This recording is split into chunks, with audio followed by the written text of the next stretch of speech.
నమస్తే, నేను సిరి. ఇప్పుడు చూస్తున్నట్టయితే కొడాలి నాని గారి అంచనలకైతే పోలీసులు అయితే A1 నోటీసులు అయితే జారీ చేయడం జరిగింది.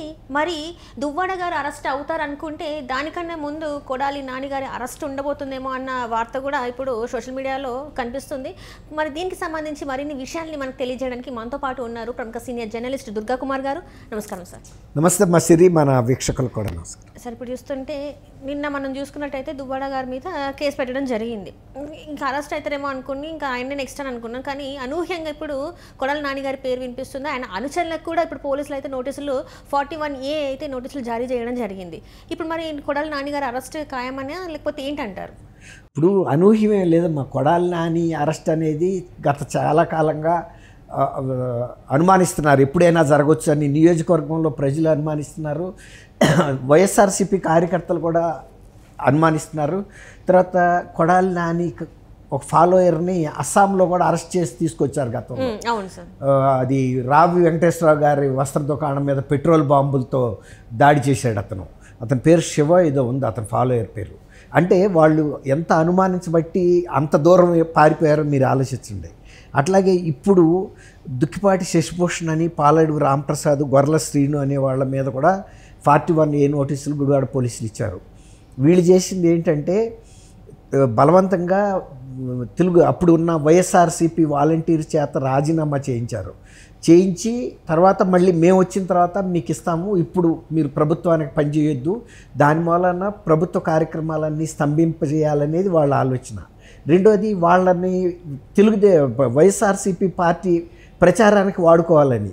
మీరు ఇప్పుడు కనుక మాకు ప్రచారానికి ఉపయోగపడితే, మీరు లబ్ధిదారులందరితో మాతో ఓటేయిస్తే మళ్ళీ మీకు రీఅపాయింట్మెంట్ ఇస్తాం మేము ఇంకా రాగానే అని ఆశ పెట్టారు, భయపెట్టారు, తర్వాత బెదిరించారు, బ్లాక్మెయిల్ చేశారు, అనేక రకరకాల ఒత్తిళ్ళు చేశారు.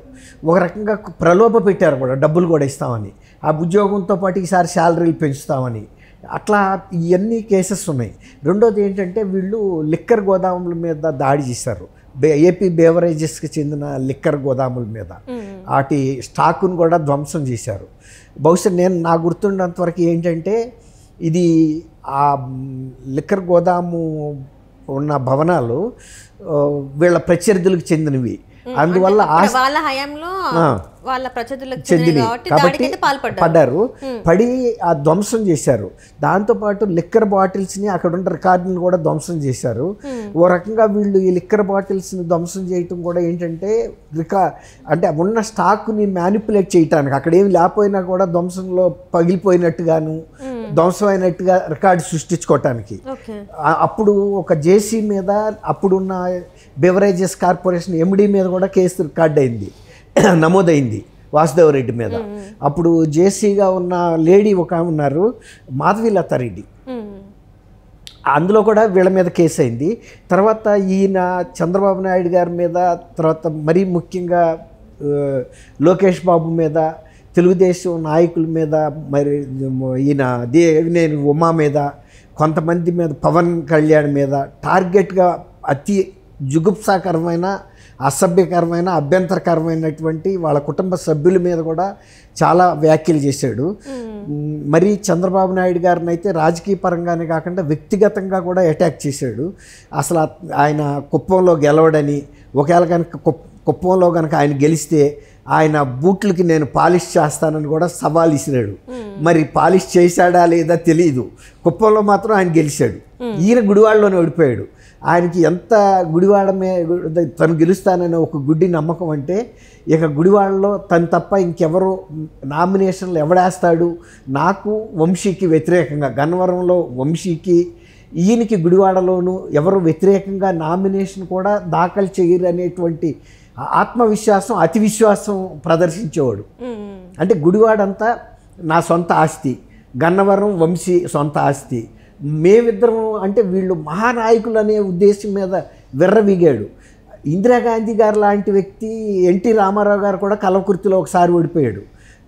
మహానాయకులు కామరాజ్ నాడార్ లాంటి వ్యక్తి కూడా ఓడిపోయాడు. అలాంటిది ఈయన గుడివాడకి ఏదో ఆయనే గుడివాడ సృష్టించినట్టు, నిజాం కనుక కులీ కుతుబ్ షా కనుక హైదరాబాద్ నిర్మాణం చేసినట్టుగా ఈయన వచ్చే గుడివాడ నిర్మించినంత కాన్ఫిడెన్స్గా ఉండేవాడు. కానీ చిత్తుగా ఓడిపోయాడు. ఆ తర్వాత అసలు బయటికి కూడా రాలేని పరిస్థితి. అవునవును. అసలు తెలుగుదేశం కార్యకర్తలు ఆ తర్వాత ఆయన చేసిన కొన్ని అకృత్యాలని ప్రశ్నించడానికి ఇంటి మీద కూడా వెళ్ళారు. అయినా ఆయన ఇంటి బయటకు వచ్చి గేటు బయటకు వచ్చి కూడా వాళ్ళని మాట్లాడలేకపోయాడు. అంటే అట్లాగే కొన్ని భూ కబ్జాలు కూడా చేశాడు. భూ కబ్జా అంటే ఏదో 1-2 స్థలాలు కాదు, ఒక లేఅవుట్నే మొత్తం రేకులు కట్టేసి ఇది నా సొంత ఆస్తి అని డిక్లేర్ చేశాడు.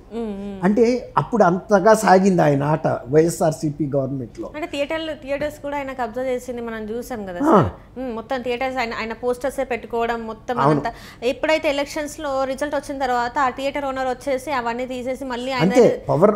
అది కూడా ఇప్పుడు నేను చెప్పిన లేఅవుట్ కూడా గవర్నమెంట్ మారిన తర్వాత కూటమి ప్రభుత్వం వచ్చిన తర్వాత అప్పుడు ఈ లేఅవుట్లో ఉండే సభ్యులు ఇప్పుడు మీలాంటి వాళ్ళు నాలాంటి వాళ్ళు వ్యక్తిగతంగా ఇండివిజువల్స్ అందరూ ఏకమయ్యి వెళ్ళి అప్పుడు రేకులు పీకేసి స్వతంత్రం ప్రకటించుకున్నారు ఈ మా ప్లాట్లు అని. అట్లా ఆ గతంలో ఒకసారి జగన్మోహన్ రెడ్డి గారి మేనమామ రవీంద్రనాథ్ రెడ్డి అని ఉన్నాడు. ఆయన ఎమ్మెల్యేగా కూడా చేశాడు కమలాపురంలో, తర్వాత కడప మేయర్గా కూడా చేశాడు. ఆ టైంలో ఆయన జూబ్లీ హిల్స్లో ఒక దళిత మహిళ అమెరికాలో ఉంటే ఆమె ఇంటిని కూడా కబ్జా చేసిన చరిత్ర ఉంది. ఇప్పుడు మీరు అన్నట్టు అక్కడ కూడా కొన్ని మైనారిటీ వర్గాలు చెందిన ఒక సినిమా హాల్ కూడా కబ్జా చేశాడనే ఆరోపణ కూడా ఉంది. అంటే వాళ్ళు ఏంటంటే అప్పుడు ఈయన రాజశేఖర రెడ్డి గారు వాళ్ళ సొంత బావగారే చీఫ్ మినిస్టర్, తర్వాత ఇక్కడ కబ్జాని చంద్రబాబు నాయుడు గారు చీఫ్ మినిస్టర్ అయిన తర్వాత ఆయన దృష్టికి వస్తే అప్పుడు పోలీసులు పంపి అది ఆయన్ని ఖాళీ చేయించారు. అట్లా కొన్ని ఇలాంటి వాళ్ళు ఏంటంటే అధికారంలో ఉన్నప్పుడు మేము మా మాట చెల్లుతుంది, పోలీసులకు ఏమీ చేయరు అనే ఒక ధైర్యంతో ఇలాంటి కబ్జాలు చేశారు. అందువల్ల కొడాలి నాని మీద మీరు అడిగారు, అతను ఆయన పేరేంటి దువ్వాడ, అది వేరు. దువ్వాడ కనీసం వాళ్ళ ప్రైస్తో ఎక్కువ ఈ చేయటమును 1-2 సందర్భాల్లో మాట్లాడాడు. కానీ దువ్వాడ కన్నా వివాదాస్పదమైన వ్యక్తి కొడాలి నాని.